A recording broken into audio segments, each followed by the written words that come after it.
This your boy Zach Shirley, Christopher Walker, Quentin Coleman, Adrian Neal Jr. Hey y'all, it's your boy Harold. The Blackberry Review is here. So do what you gotta do, get ready, pop your popcorn. Sit back, relax Join us. for the journey that is Blackberry View. watch the Blackberry View. Hey y'all, and welcome back to the Blackberry View episode 5. Ow! So today's episode, we're going to be talking about what does it mean to be a black man. But first, it's our Father's Day episode. So to all the fathers out there doing your shit, taking care of your children, taking care of your business, we want to show you gratitude. Yes, for all the amazing things that you are doing. Yeah. And we're going to talk a little bit about fathers today. We're going to talk a little bit about masculinity. We have a lot of things we're going to get into. So let's just jump right on in. Harold, what do you have for us? So for the squeeze today, for all my millennials out there, you may be familiar with a show that used to come on Disney's channel called Smart Guy.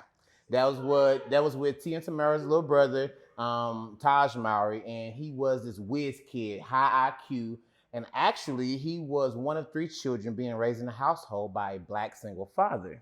So this got me to thinking, because he recently had an interview where he said, prepare yourselves, there's going to be a Smart Guy reboot.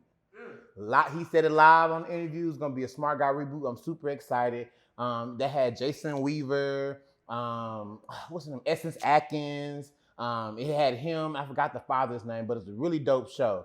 And so long story short, do y'all think that there's an abundance or lack of representation of single black fathers on television? Because that's the thing. Yeah, I think that there is a lack of presence of single black fathers. I think we oftentimes hear about the stories and the struggles of the single black mothers, and definitely, don't get me wrong, love and appreciate our black mothers. And we talked about that in our last episode. But I think about the representation of single black fathers. I mean, we have a phenomenal single black father with us, Jason Nelson. Hey!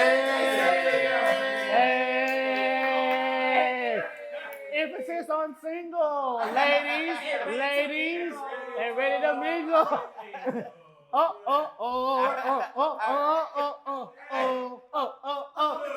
So blow up the motherfucking DMs.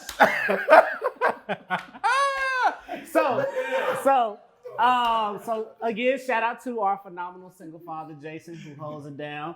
He still hasn't brought our nieces to meet their gunkles, but we're gonna talk about that offline. But yes, But I do think that there is a lack of representation, because I think the importance of just the power that fathers have. Like, I even think from a real life term, we talked about last episode, mothers. My mother has transitioned. My father is still around. And in my brother and I, and all of my siblings are adult age, he is playing that single father role. So it's like, you think about the lessons and the teachings and the morals that you get from your mom, but then the foundational things you get from an amazing father, that cannot be replaced. And I oftentimes think, since it's the Father's Day episode, we don't really give fathers enough credit. We go all out for our mamas for Mother's Day. They get spa treatments and trips and all of that. And then our daddies get socks and ties and homemade macaroni cards. Homemade, yeah. Right. So I think that we also should pay homage to our fathers, our single fathers especially, and provide more opportunities in media for them to be showcased. Yeah, I definitely agree. So you all know I lost my father when I was 4. Right. And that really did a lot to me growing up, because, when I would see other kids with their fathers taking them to games, or, throwing the ball out in the yard, whatever, the basketball. No, you don't throw it in the yard. You play it on the court. Anyway, y'all know what I mean. But it's just, that actually did a lot to me. Right. And I feel like, there was just so much. I felt at that time there was so much that I missed out on, right? Because it was said that him and I were ace boon coons. I would never leave his side. And then to also not even have that much of a memory of him, it really hurt me. So I say that to say that I think it's amazing to be able to see more representation of not even just single fathers, but fatherhood in general, right?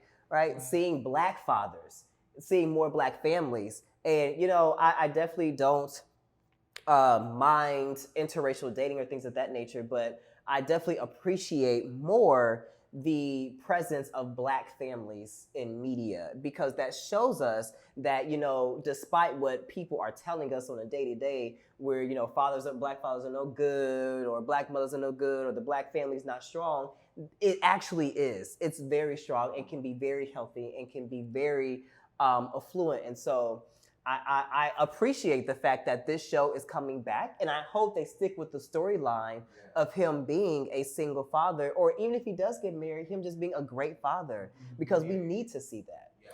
And I do agree. I think that society, when it comes to Black fathers in general, I think society has played a role into how Black fathers are viewed and how they're depicted.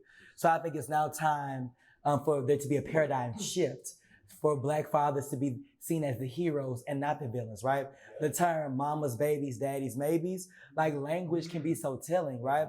And so how things and stories are told and they're passed on, people start to socialize and think of things in this way. And then when we look at like incarceration rates for male fathers, right? When we see how people view male fathers, just like in what we see on TV, like we rarely ever see a Black dad who has it right? Even in today, like there's a show on TV about Jamie Foxx on Netflix, and Jamie Foxx reconnects with his young daughter, right? So granted, there's things out there to showcase what Black fatherhood is in a positive light, but there's not enough. Because you also have the Upshaws, right? And on the Upshaws, it's a show about Mike Epps, but Mike Epps is a Black father. He's not a single Black father, but he's a Black father who can't get right? He's a Black father who has a negative relationship with his oldest son because he was not around. He cheated on his wife, got a baby outside of there. And so the whole show was about him trying to figure out his life, right? And so when you grow up and that's all you see, that's all you think that you can be, because you don't see anything different. But that's what you expect. The expectation is low. So what I say is that there needs to be a paradigm shift so we can start seeing Black fathers as the heroes in the lives of their children, the heroes within their families. Not demasculating them, not aiding toxic masculinity, because a lot of it is rooted in that, but showcasing that, hey, we love our mamas, but we love our daddies too. Because it takes two to tango, and you need both of them to get here. So I agree. I feel like that it's a need that it's a need for media, and we need to see more men, fathers, single fathers, or widowed fathers that are really doing the work and putting in the work as it relates to their family and their children. Full transparency for me, I haven't had like the strongest relationship with my dad, but I still love him to the moon and back. It's always just been, my parents, they divorced when I was 3. So it had always been like Alicia and Chris, or Quentin. My family calls him Chris. But, but I will say, growing up, it was kind of a struggle to relate to my dad, because we just have totally different views and we're not very similar. But I will say, as I've grown older and I'm in a different place now, we're actually working on our relationship and as father and son. So I kind of had like this on and off kind of relationship with my dad. But I will say that he's a really good, really great person, and he really puts in work to see about his children. And it's me and my other brother and my sister. And so shout out to you, Quentin Sr. So since we're doing some shout outs, do folks want to shout out a special father figure in their life? I do. So I want to shout out first my dad. He passed in 2016, but Charles Edward Brown, CB, what they called him. That Negro is crazy, and he raised a crazy ass son, and I love it. He was a Vietnam vet. He had the biggest heart, but he also had the worst attitude if you pushed him. And I love it because he taught me so much about myself in terms of street smarts, and also just knowing how to go for what I want without people's permission. So I love that about my dad. Rest in peace. I also want to shout out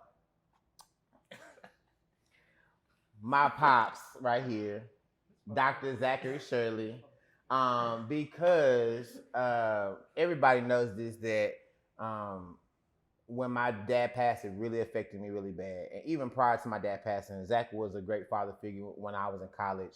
And especially as I was coming to my own about my own sexual orientation, he helped really mentor me and guide me. But then also, especially when my dad passed, and he actually came to the hospital the week that my dad passed and checked up on me and everything. He has been a great father figure, and just has held me down and has looked out for me in ways that only a father can. So for that, I appreciate you. I love you to the moon and back. Love you too, sir. I will Zoom fuck in. someone up. I die battle every time. So tread lightly. Tread lightly, baby. All right. All right. You can go ahead. You can have it. So this is a non-violent show. But the co-host choose violence every day. Every day. So thank you, son. I love you. I love you. So I have 3 individuals who I think of when I think of father figures. Actually, no, there's 4. One, obviously, my dad, Gregory Evan Shirley Sr., who also is a Vietnam vet. My daddy is stuck in 1970. He'll talk to you every day. He like, dig, son, dig, man. So, Daddy, what were we digging? What are we digging? So what is especially telling about him is that, when my brother and I, so for those who don't know, I have a twin brother. But when we came out of the closet, he was like, I always knew y'all was gay, and I'm always gonna love y'all. I don't understand it, but y'all my sons, man. Right. So if he's purple, blue, green, I don't care as long as he treats you right. And he's that to this day. He doesn't understand the community. He's in his 70s, so he don't really get it, but he tries. He tried to watch Pose one time, and he was like, so how do they fall on the floor and don't hurt themselves, son? Daddy, listen. It's a skill. We don't have it. But he's trying. He's trying. I love that. The second person I would like to shout out as my father figure is my DP, my Dean of Pledges, Wilson Rubin. When I joined Phi Beta Sigma in the fall of 2001, Wilson really was integral in not only helping me understand the fraternity, but helping me understand my sexuality within the fraternity. And he always nurtured me and knocked me upside my head when I needed it from a fraternity perspective. So shout out to Will on that. Lindsey Barnett, who worked at Paul Quinn College. I went to Paul Quinn College for undergrad, and he worked in the financial aid office. And he really guided my brother and I through college as really first time in college individuals. My parents, they went to community college. My mom went to nursing school, but nobody never got it the 4-year institution. And so he was very crucial in helping us not only get into, but also stay in and get through college. Come on. So Lindsay, shout out to you on that. And finally, I'll be remiss if I did not mention one, Robert L. Dotson Jr. That's my great-grandfather. Right, that's Harold's great-granddaddy. When I started my master's program, Dotson was my first supervisor at A&M Commerce. And to see this queer man be very professional and navigate a very white world, I was just in awe. And when I came into grad school and I became his graduate assistant, he said, well, son, I got you for 2 years. I don't know what you're gonna learn, but by the time you get done, you're gonna learn something, you're gonna get a job. And sure enough, he taught me everything I needed to know from a professional standpoint. And that it plays a little bit into the previous episode we did about chosen family and blood family. All of these men are pieces of the puzzle, threads in my tapestry that have helped make me at 40 years old confident in who I am. And I wouldn't be able to navigate anything without those 4 individuals. All right. Well, for me, I'm just going to shout out Adrian J. Neal Sr. Okay, senior. Yes, he passed away when I was 3 or 4 years old.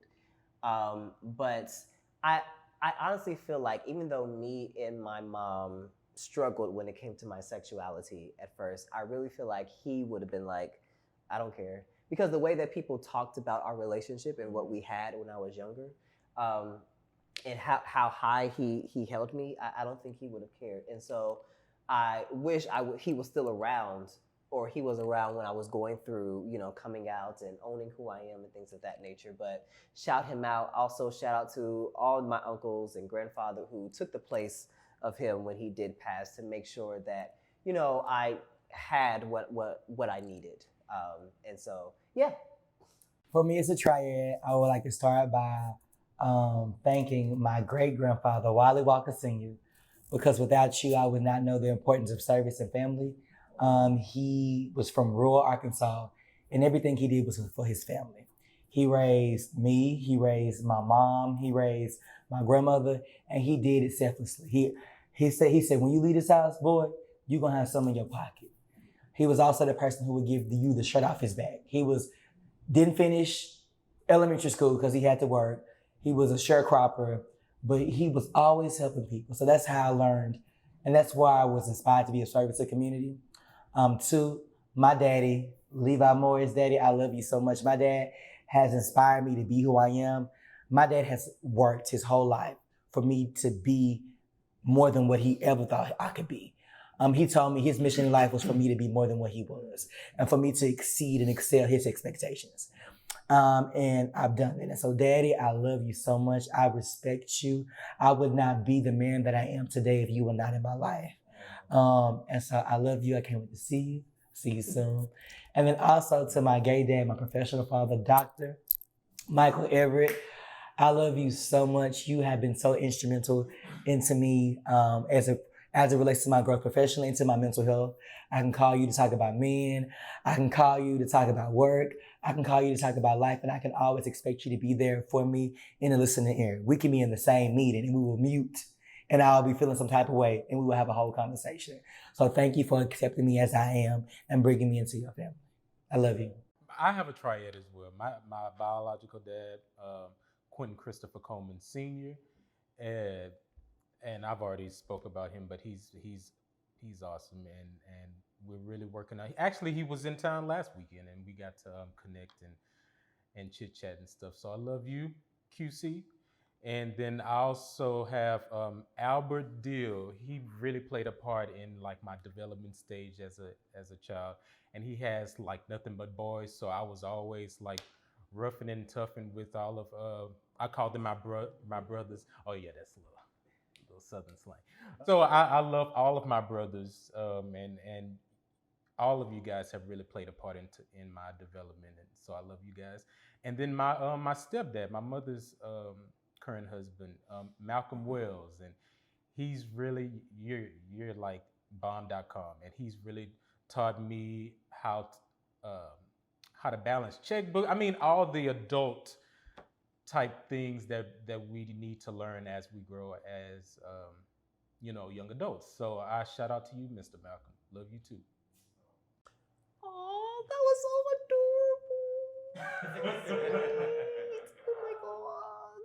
Oh my God. But yes, to all the fathers out there, we love you, we see you, we appreciate you, we adore you.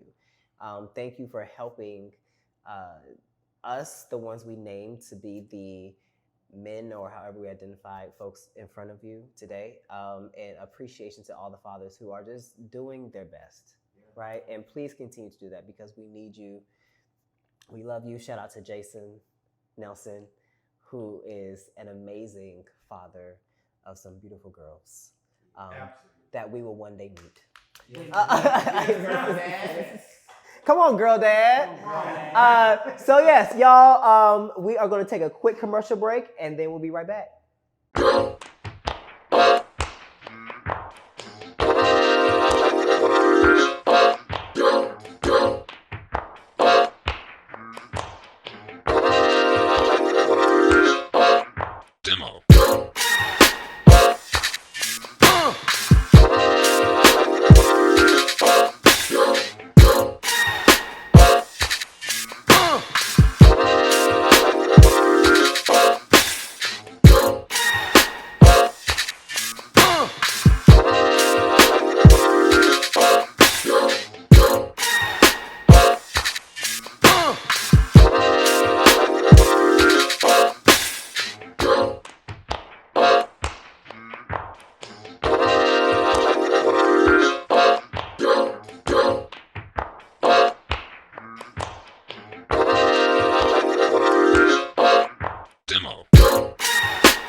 Welcome back, y'all, to the Blackberry View.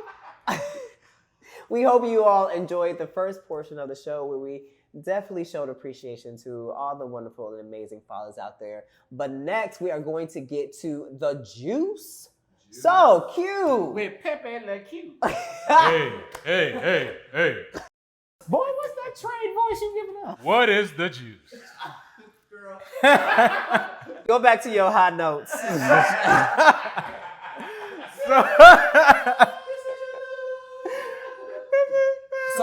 So his voice can change octaves like that because his throat can expand in ways that can't.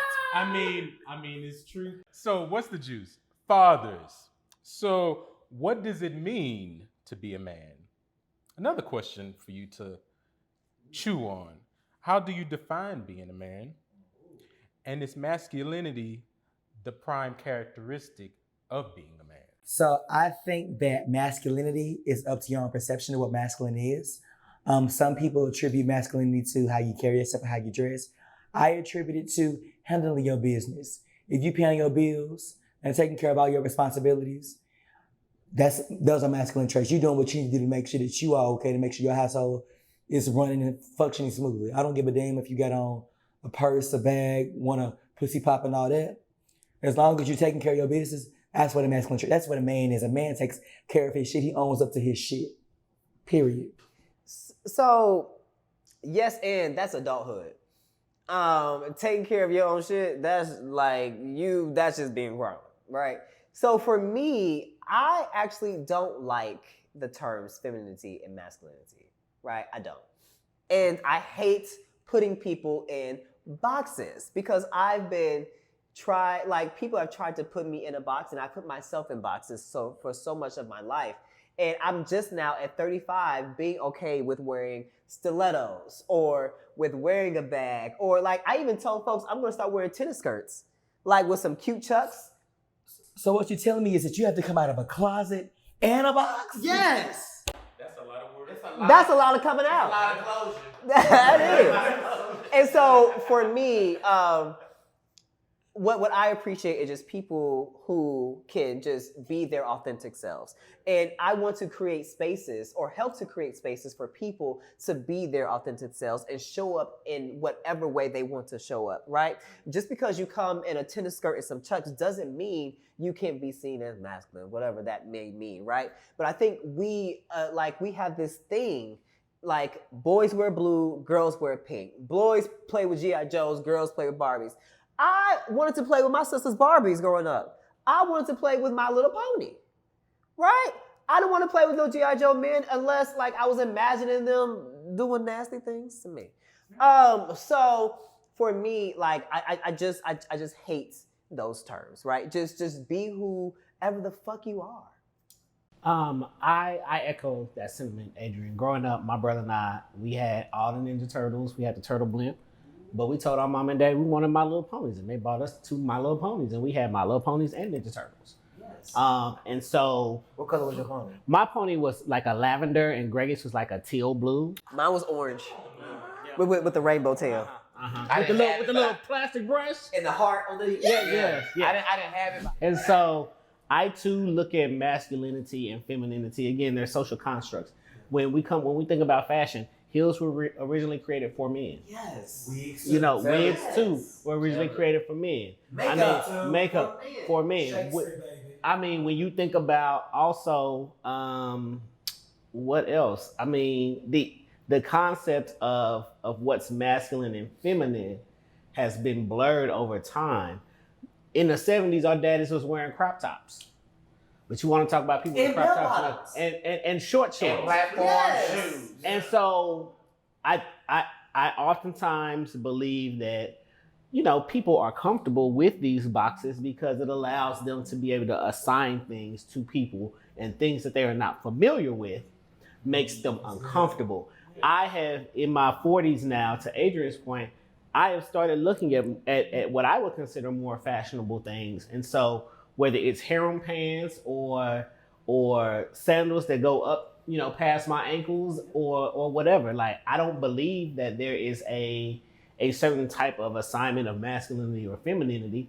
I know what's comfortable for me, and I know what I like to look good in. And ain't nobody out here got a heaven and hell to put me in. And guess what? Your man still like it. Hey, come on. I take your man because I got it like that. What that was about. So for me, I think I agree. Same sentiments. I think that when we look at what people describe and identify as masculine, and what they describe and identify as feminine, take those labels off of it. That's just shit a normal human should be doing. Like if you identify keeping yourself well groomed as a feminine trait, then I don't want to do nothing with any man that you gotta deal with because You have to wash your ass. Y'all need to cut your nose hairs, your ear hairs, your nails, your fingernails, all that. all of that. Like learn how to wipe. That's a whole nother segment. Whole nother. Those are all confined traits.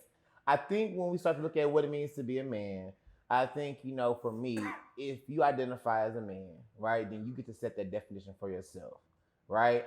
And recognizing that you do not have to play into societal ideals about what it means to be a man. I've seen what you would call feminine men whoop ass of some of the most masculine dudes because they assume that because you out here portraying yourself to be flamboyant and openly feminine that you don't got hands. And like, no, many people in the community, including all these men up here, will work your ass. So I have friends who will work you for me because I don't fight. But on the opposite side, I think I will also want to say how masculinity is limited for women. I think about how a lot of my friends who are lesbians or queer women in general, people would assume that when you say you're queer, that then they envision the ideal stud. And it's like I have queer women who are very feminine in many ways. They like to do their hair, they like to get their nails done, the whole nine. But they also don't want dick. They prefer vagina every other day of the week. So I think it's important to recognize that when it comes to stuff in the bedroom, when it comes to the way you show up at work, all that stuff, you get to define that. Like you said, it's a hell of a journey to have to come out of the closet and have to come out of a box. If you want to bend gender to your liking, please do so. I know we don't got to go into it. I know we ran out of time, but I recently a picture went viral of a young man in a fraternity.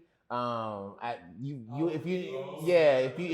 know the fraternity, you know the fraternity, and people started going crazy because he decided to bend his gender right in that moment and wear heels at his graduation while also wearing like a floral pink suit. It was cute. The biggest comments from the gay community and women was like, I just wish he would have wore a nude heel. Everybody else, the toxic men were all like, well, why is he doing that? Da, da, da, da. But I started to say he was a living example of when you don't give a fuck about what people think, you do as you damn well please. And you rock that shit and you rock it like nobody else. And that's just going to be that on that. And like, I feel like me, along with others, have spent so much of our lives living for what the fuck other people wanted. Yes. Like giving all the fucks. And now I'm at a point where I don't want to give any fucks. At all. Or only give a fuck about what I want to give a fuck about. And I would say to the point of toxic masculinity. Real men don't give a fuck about what another man put on or what the fuck another man do. So if you have a real man who is so concerned about the next man and what he's doing, you might need to check that real man because your man might be into men. And do you know how many men actually want me to like fuck them in heels with my lace panties on? Quote unquote masculine men? A lot. Yeah. They're like, and I love that. Or how many men want to fuck me in heels in my lace panties? And toxic masculinity isn't reserved to, because I think I'm assuming we're all dancing around this idea like toxic masculinity being like a trait of like cis heterosexual men. There are cisgender gay men who are also playing toxic masculinity as well. So don't think because you're queer, you can't also perpetuate the same harmful ass rhetoric and ideals that toxic masculinity creates all day, every day. And even within our community, so toxic masculinity shows up within our community in so many various ways. It shows through incomes within relationships, through positioning and shaming, through colorisms, through size. the whole idea about no fats, no femmes, and how people portray their wants, vulnerable, penis size, having emotional intelligence or the lack thereof. So it shows up in different many things. So toxic masculinity is not a monolith, as we like to say here. It's a variance, and everybody is susceptible to it. That's why you have to know self and be willing to really sit and think about self. Even women contribute to toxic masculinity. Because they reinforce it. Right. Yeah. And then, Harold, it was something that you said earlier when you talked about masculinity. So masculinity should be based off, I present to the world as who I want to without giving a fuck about what nobody thinks. And the man who popped up in my head was Terry Crews. So, if you know who Terry Crews is, Terry Crews is this big, strong ass, black ass, African God looking ass motherfucker. The thing, I like big, that's what I like. You know? That's what I like. And he bald head, scallywag, So that's what I like. But also, he's not afraid to show softer sides in person, right? He had a reality television show for a while that was on VH1. And on the series, you got to see his everyday life. So you have this big man, right? This big masculine man who's supposed to be viewed as hard, but he's so inept to his wife, so loving, and he has a high emotional intelligence. And even in the roles he plays, right? He's comfortable to play a game in because he's comfortable in himself. He's comfortable in his own masculinity. White chicks, he had a picture of him sitting butt naked, with Marlon Wayans, who was dressed up as a woman in the setting. And so many people could have taken that so many different ways, but he didn't give a fuck because he was affirming who he was in his masculinity. Solid. So I would say Will Smith is also a great example of that because Terry Crews is, for me, a little controversial when it comes to black women. Because he does not protect black women in the way that he should. But Will Smith, on the other hand, now that's, Did he really protect black women? Because what happened to the black Viv? Did he protect her? Okay, well, no. So I bring up Will Smith because Will Smith is very comfortable in himself to play whatever role it needs to be played, right? So that's why I bring him up. But I also don't think that we should thread in individuals because everybody has had a problematic aspect of their life. Because we said toxic masculinity is not a monolith. I'm pretty sure that there have been points in my life where I have proliferated toxic masculinity. Oh, I was just about to say that's been, because as y'all were giving y'all's responses, I'm like, well, damn, I'm like the only one odd man out on this because I mean, again, like I said in the previous episode, I'm late to the party with everything. And so I was so conditioned within my family where it was like, this is what men do. You're supposed to be masculine. You're supposed to conduct yourself in this kind of way. And so, going through my 20s and then now my 30s, and I had this one way of this is how one's supposed to be masculine, or this is how to be a man. And now after meeting new people and really educating myself within others within our community, I have to now I'm relearning what that means, what being masculine means. So y'all are teaching me. Y'all always teach, and I think that's And you know what? I think that life is about a journey of growth because if you're not growing, you're not learning, and if you're not learning, you're not living. And there's no textbook example to say what masculinity is, and there's no textbook way for somebody to tell you how to be a man. Because how you show up for yourself and how you show up for the people around you is all interdependent on you and what the people around you need and what you need for yourself. And I also think about it is that it's all about preferences too, and what you prefer, and knowing that what you do and how you live your life is based off of you and not based off of what people want you to or expect you to be. So and it does not equate to masculinity. So to our straight listeners, because you brought up a great point, Chris, it's preference. Here's what I want people to do, because actually when we have these conversations, people oftentimes think that we're trying to play into the gay agenda, to feminize men. That's not what we're trying to do. What we're saying is recognizing that you can show up how you want and choose to. However, the litmus test, if you want to see, well, it's just toxic masculinity, is if it impacts those who are most marginalized around you. right? So nobody's asking for you to put on heels. If you don't want to wear heels, I've never worn heels a day in my life, ever. Will I ever wear heels? 9 times out of 10, I probably won't, right? But I'm comfortable in myself to know that me sticking on a pair of heels one day, one time in my X amount of years living is not going to change how I show up every day. You may not ever put on any heels. That's okay. But if you, as a man, are justified and validated in your masculinity to shame, make fun of, and harm other men who do choose to wear heels, then you in that moment are exhibiting toxic masculinity. And that's when that becomes a problem. If you wanna dress a certain way, I wanna acknowledge the autonomy, but the line that's drawn in the sand is when it is harmful to other people who are marginalized around you, particularly our Black queer men, our Black trans women, and our Black women.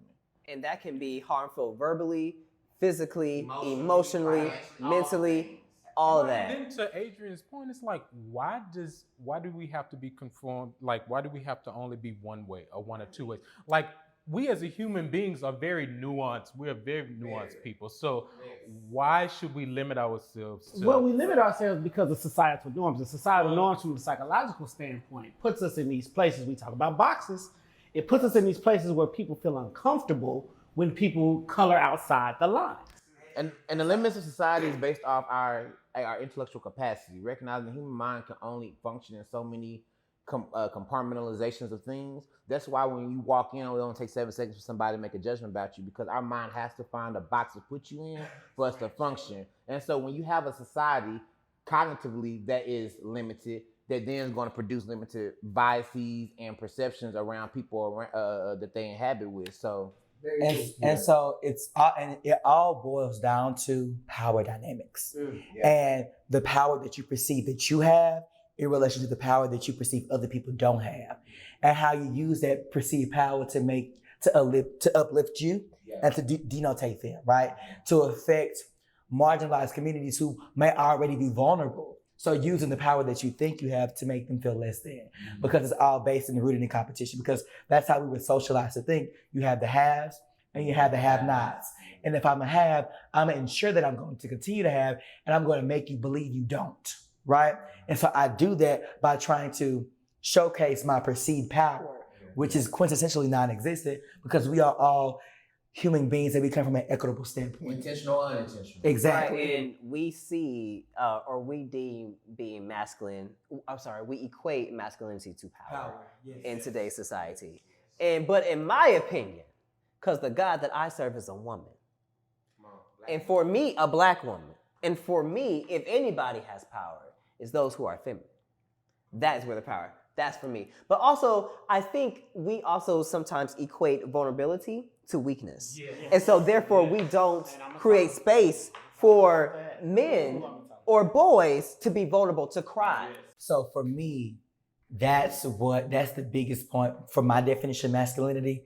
That's what masculinity is for me. Being brave enough to sit in your feelings and to be vulnerable enough with yourself, because you can't expect to change if you do not allow yourself to be vulnerable, because only when you're vulnerable can you see flaws. You can't see flaws when you're proud. You have to step down a few notches. You got to show your skirt, as you say, toxic masculinity. You got to lift your skirt sometimes in order to figure out what's going on in my life, right? And sometimes if you don't allow yourself to be vulnerable, people never see you. You never see yourself. So for me, masculinity means having the ability to be able to sit in me, see where I went wrong, and fix it. But I have to be vulnerable enough to allow that change to internally happen. Yes, and to all those folks out there who are raising young Black boys, please, please, please create space for them to be vulnerable, to cry, to share emotions. Ask them how they're doing. Ask them how their mental health is. If they're being bullied in school, don't say things like, well, you better beat them up, or if you haven't beat them up or won the fight, don't come home. Like, please don't say shit like that, because that just contributes to what we are experiencing sometimes today. And that type of shit leads into how they navigate relationships as they grow older. Intimate relationships, friendships. And so people don't realize is that, so my therapist told me this a long time ago. He said that crying is a coping mechanism.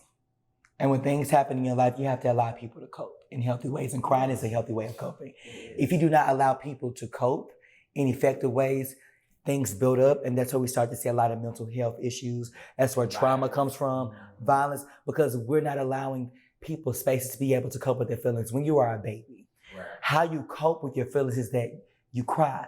The first form of communication that we learned to get what we need was through tears. So for someone to sit there and say, hey, don't cry, the most natural thing to us is to cry, because that's the first thing we learn how to do, right? So for you to tell somebody, hey, don't cry, that's unnatural. So you're establishing and reinforcing thoughts that you're leading them to think that they don't have the ability to do something that's natural to them. Well, and then that's what, to your point, Adrian, when we do get in these relationships, that's when, from my experience, you shut down and you don't express yourself, and then you're just holding on to these feelings, and you're pissed off because they did something to piss you off. But then you don't know how to communicate that, because that came from way back when we were like 9, 10, and Dad was like, he didn't want to talk about it, or didn't create that safe space, like you said, for you to be vulnerable and for you to like speak your feelings. So yes, that does translate in our adult lives. It does. So y'all, we've had a very vibrant conversation. We hope you all have enjoyed it as much as we did. Please remember, if you want to engage in the conversation, just hit us up on social media. But we're going to continue this episode, but first we're going to take a brief commercial break. See you soon.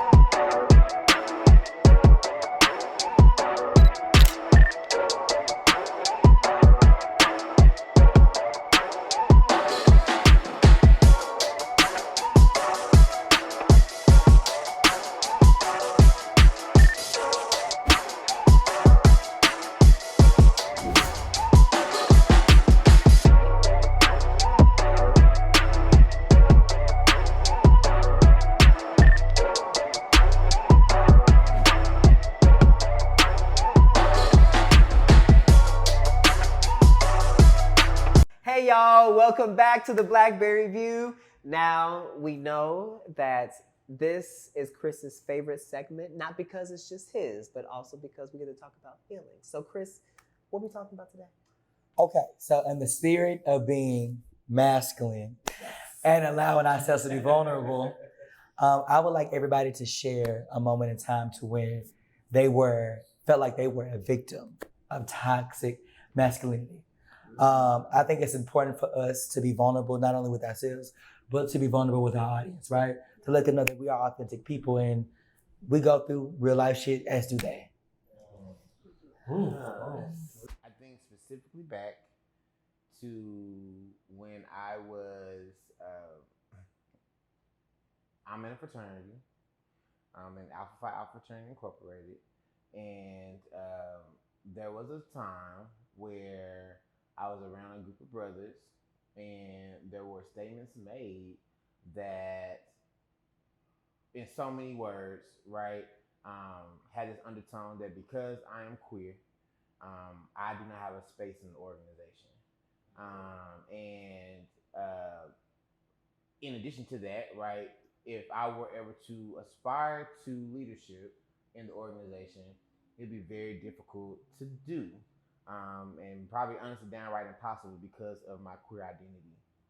And I struggled because I love my fraternity so dearly. And my fraternity is a great organization, but there are individuals that hold not so great viewpoints. And a lot of them are in positions of power, right? We talked about power dynamic earlier. So that for me put me in a space where I started to really second guess, what is my value and what is my space? What is the space that I take up in this organization, if at all? Am I just here because on an outward appearance, right, I may not present myself how they stereotypically may view a Black queer man, and so that's why I'm able to kind of exist and navigate. But if I so choose to ever change how I identify and have that be more flamboyant, then does that then create a negotiation that I have to have between me existing in my honest truth in terms of my own gender, or gender identity expression, and then that either that or existing in my fraternity. So it was one of those moments where I was like, it's luckily those men, right, don't have enough power to really stop me from doing a damn thing. But it's one of those moments where I was like, well, damn, if I'm experiencing this as a queer brother, I can only imagine what brothers who have been queer in the organization have heard, and the things that have been done to them. But then also on the other side, looking at the brothers who are yet to come, and what does that look like for them if in 2021, this wasn't super recent, but like if in 2021 there are still people in our organizations that hold these viewpoints, then we are turning away so many successful Black queer men, solely on the base of one aspect of the identity. So that ate me up. I was going to say something. So I have a couple of examples, but I think that it's important to name and identify the strong, I don't even say undertones, overtness of masculinity, especially in Black Greek life, fraternities and sororities, because our sororities perpetuate that, and our fraternities ram that down our throats. Yes. I think about just being a member of Phi Beta Sigma and having very similar instances to where it's like, well, you too gay, or you too, you're too effeminate, or you're too, you don't have a you don't have a wife. Not even partner, you don't have a wife. And I'm like, I run circles around all you motherfuckers because I was chapter president for 3.5 years. I've brought in up to 12 lines, and all of my Sigma sons know the information. And I've sat on state and international committees and positions. And so I think about the way that our Black fraternities and sororities don't show up for people who have queer identities. I mean, it's Pride Month, and I have seen historically white organizations put out Happy Pride Month advertisements. I've seen our multicultural and other culturally based organizations put that out. But NPHC, the Divine Nine, bitch, is crickets and it's quiet. But quiet is kept. As I look in this camera, zoom in, it's the gays that keep us going. It's the gays that keep us up. And so I think about all of those times, and to your point, Harold, I love Phi Beta Sigma to the core of me, but I've questioned, why am I paying my dues to an organization yearly that is extremely homophobic and does not celebrate my identity, or makes it difficult for individuals who identify as trans to come into our organization? And that is something that boggles my mind and troubles me and has troubled me. This December, it'll make 20 years that I've been a member of this organization. I've been 19 years financial out of 20. But I question the value and the validity of this experience for individuals who are extremely talented, like any of us up here. But you don't want to entertain this part of my identity. But what you will do is honor the identity of brother so-and-so who takes his wedding ring off at such and such conference, knowing his wife is in the room upstairs while he goes out with the prostitutes. What you will do is honor brother so-and-so who comes off with multiple baby mamas and all of these things, and who barely shows up to the chapter events and hasn't paid a due in years, but you'll honor that. But my queerness is something that you want to hide. You're threatened by it. You're threatened by it. So for me, I'm going to, so my mom and I, we had a difficult time when I came out and things of that nature. And it started when I decided to become a cheerleader. And I was the first male cheerleader in my school district. And I was very proud of that. And I was a beast. It had nothing on these toe touches, bitch. Come on, hello. So I remember asking her for, because at that time I wasn't working, in high school, it was high school. And so I was like, hey, I need some cheerleading shoes, blase, blase. Fought tooth and nail. It was my first cheerleading basketball game. I was cheering. I was very proud. I had made JV, and I had invited her to the game. And at first she was totally against it. But then the person she was dating at the time was like, no, we need to go. And it's weird that the person she was dating at the time supported me more than, but whatever. He was like, no, let's go. And so they sit in the stands and like, I'm over here cheering, right? And she makes it a point to look at the opposite direction of me cheering, right? And her stance at that time is men don't cheer. Men, like I had switched my major from pre-med to dance in college. And she was like, I'm not paying for that. Because in her mind, men did not dance. There was also some things around money, right? And like, you know, I want my children to make a certain amount, but also the fact that men don't dance, men don't cheer. Why can't you do this sport? But when I was in track, even though, you know, I was okay at track, I wasn't nowhere near the best. She was racing down the field with me as I was running my race, like go, go, go. But when it came to something that I really wanted to do, right, there was a lack of support there. So for me, I think that's where I experience toxic masculinity. And honestly, that's when I started to probably go inside and be like, okay, well, I probably shouldn't do certain things because, you know, it's not seen as manly. Yourself. Exactly. Yeah, well, kind of to piggyback off of Adrian's experience, me being a musician, we get it all the time where society equates, you know, if a guy's in the arts and I'm in classical arts, that we're automatically flamboyant or we're automatically gay, which, I mean, there are a large number of us in the arts, but that's not all of us that are in the arts. Right.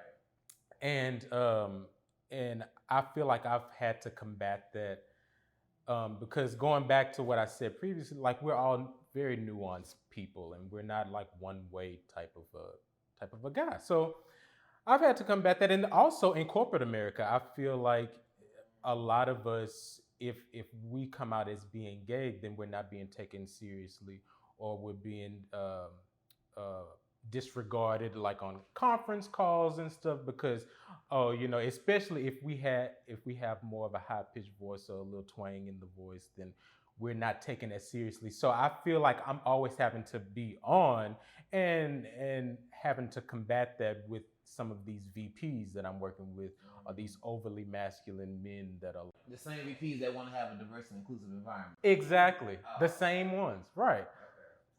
So I've that's kind of been my experience, both in the arts and in corporate America. Thank y'all for sharing. And since y'all shared, but before I share, I want everybody to inhale one big time and exhale.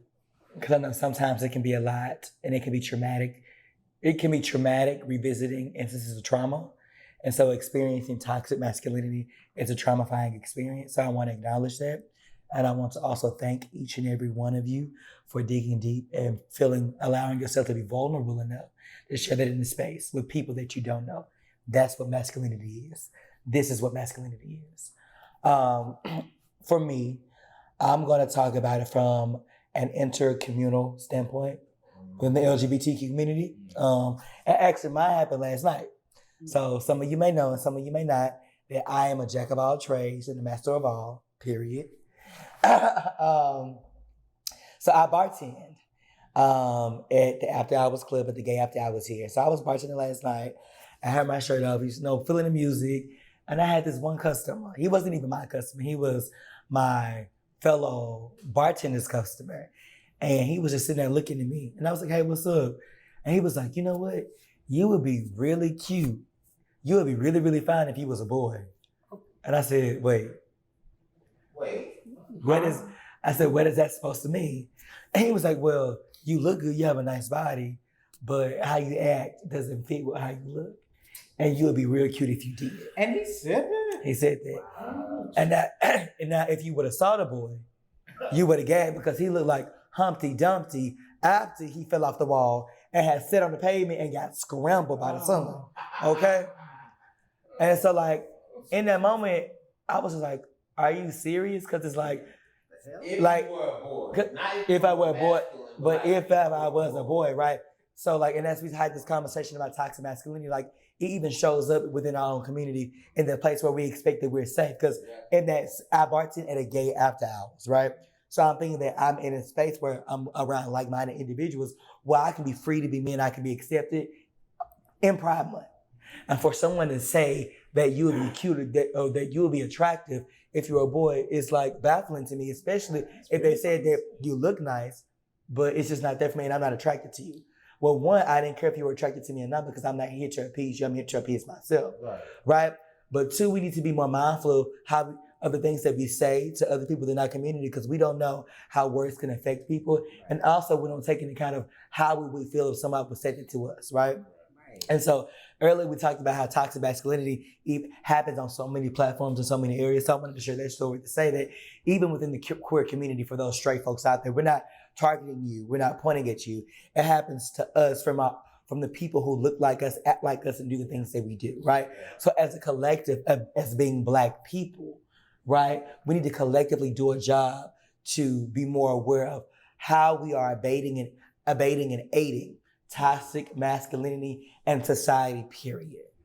I think that Chris, you bring up a phenomenal point, and this was, I thought about this when I was doing some research and back when I was at A&M Commerce, and I think about the fact that as Black men, we live in a society where white folks are scared of us. Not all, but we get the purse clenches and the moving to the other side of the street, and they're intimidated by us, to Q's point earlier, or they don't recognize us. And then in our own Black community, people hate us because of our sexual orientation or how we show up. But then that other layer we don't talk about that you just talked about is even in our own queer community, there's still this caste system of, if you showed up as a boy, or if you wasn't as feminine, or if you were taller, or insert whatever descriptor here, where the fuck are we safe? Right. Well, and then when you really think about it, we're getting it from all different angles. But that's also why we have to be so resilient and so strong, because if we were to let that into our person or let that affect us, then we'll just be some fucked up people, even though we're still we're navigating through these different channels. But we get it really hard when you think about it. And also, adding another layer to this, another way that toxic masculinity presents itself within the queer community is how queer Black men sometimes go too far with straight, heterosexual, cisgender Black men, right? And how they fetishize them and how they prey after them. Yes. So, like other Black men do Black women. You see what I'm saying? So and I think about the gay Black men that I know who have literally went after straight Black men, knowing that these men were straight and Black, and made those men feel uncomfortable, which aided them in forming negative opinions about our community as a whole because of that one negative experience. Right. So you see how toxic masculinity, even within our own community, can make it worse for us too as well. Oh, yes. Yeah. So I know this is a great topic, but we have to move forward, y'all. But we can continue the conversation on social media. But I want to make sure that we leave the audience with some tips and dips. So a number of things for the tips and dips segment we've talked about, which we tend to do, and that's why I love how tips and dips tends to build on organic conversations that we've had. And so again, as you all know, I am a researcher and I cite my sources. Yes. And so Stephen Rogers wrote an article on the 3 myths of masculinity. And you'll find many research articles out here about different 5 myths, 7 myths. But when I was doing my research, these 3 really resonated with me. And they resonated. I'm affirmed in how they resonated because of how they came up in our conversation. So 3 myths are weakness, having it all together, and sex, money, and power. And so as we unpack that, Stephen talked about the different components and triggers within those 3 areas. And so when we think about weakness, we talked about vulnerability, and Chris expounded upon that a lot as well. Vulnerability is actually the strength. And if someone is not vulnerable, then they are actually exhibiting more weakness because it takes more strength to be vulnerable. And so some side effects of believing this misnomer of weakness comes in the form of chronic and toxic anger, because that anger comes from you not being able to express that actual weakness. Right. And so what other reaction is there? Well, I'm going to show myself as hypermasculine and be angry. And lash out. Loneliness and isolation. If I cannot be weak or vulnerable in front of my friends or my peers, I'm going to be by myself. I'm solo dolo. Right. I'm going to be a recluse. And I know of many of my friends, both heterosexual, homosexual, and bisexual, who exhibit these tendencies of, well, instead of me showing that vulnerability, I'm not even going to call it weakness because it's not. Instead of me showing that vulnerability, I'm going to be to myself. Depression and substance abuse. Yes. You mask that depression through the abuse of substances, whether it is alcohol, whether it is drugs, whether sex, whatever. Failed relationships.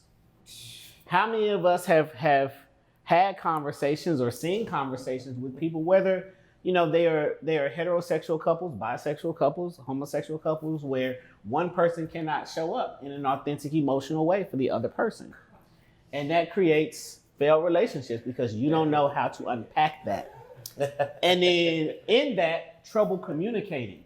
If I have an experience that I'm not able to communicate because I don't know how to show vulnerability, then that essentially shuts off the people that I love who are really trying to help, but they don't know how to communicate with us.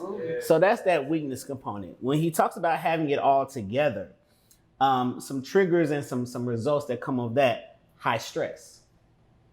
As professional Black men, Black queer men, there's this mentality of we got to work 2 times as hard to have half of what they got. Absolutely. And if it comes off as if we don't have it all together, then we're not respected. Absolutely. And then we're seen as failures, Hyper ambition. which then creates right.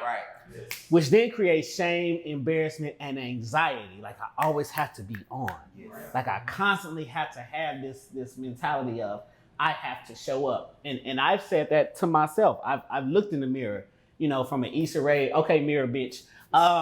You gotta show the fuck up. Yeah. But what does showing up mean? And if I don't show up, why is that not okay? Like I can't be right. You can't be 100% on 100% of the time. And to put yourself under that pressure can breed anxiety, stress, and depression, suffering and embarrassment. It also creates a suffering in silence mentality and loss of time. How much time do we lose trying to be performative for individuals in masculinity? And follow us on social media if you want to continue that conversation. And finally, it causes us to lose out on happiness, like overall happiness for ourselves. So the last section that Mr. Rogers spoke of when it came down to these myths of masculinity was, again, the sex, money, and power.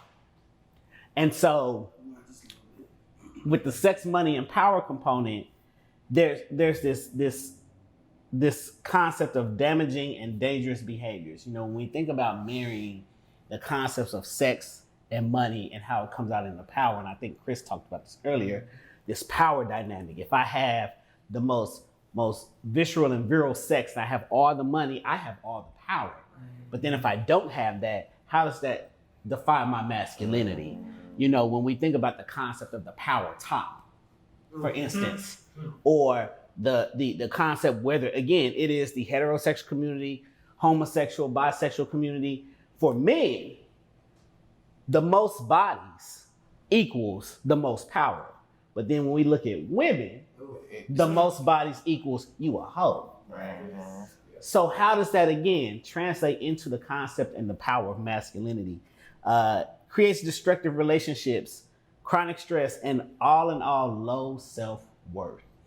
Yes. If you tie your self-worth to sex and your dick size, money in your bank account, and power and position,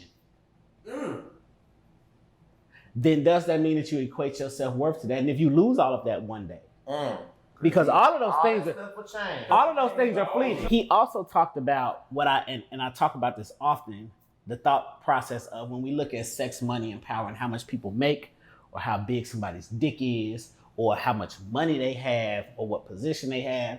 Comparison is the thief of joy.